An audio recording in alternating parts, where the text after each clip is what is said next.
Alright, we've got a lovely sunny winter's day, so doing a bit more work on the Fordson that I'm wrecking.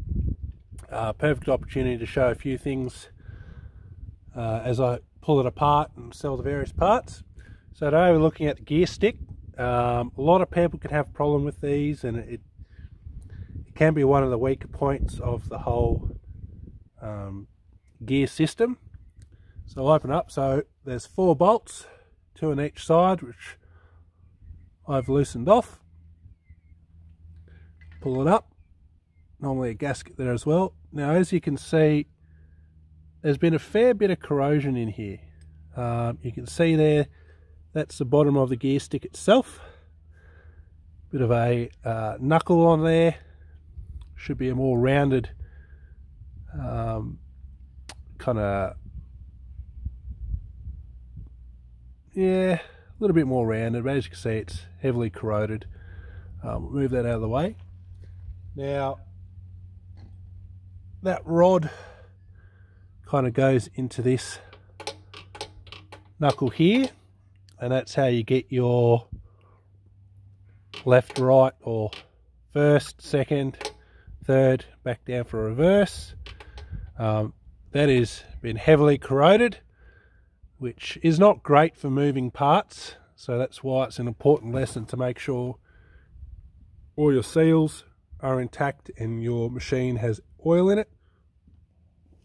Also, if you have a look in here, and hopefully we can see, kind of see that there's a little nut just there held in place by a retaining wire.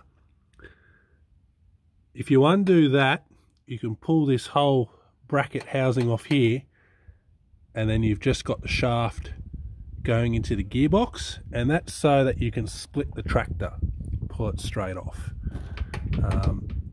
What people find if they're not getting engagement or there's too much slack is that this little bolt here, either the wire's snapped and it's wound itself out, good luck finding it again, or it's sheared, or the little indentation or groove that's in this rod here has burnt itself out, worn itself out, and it's just not engaging and holding, which means that this bracket here is free moving up and down the shaft, and you won't get your movement into first or second or third or reverse.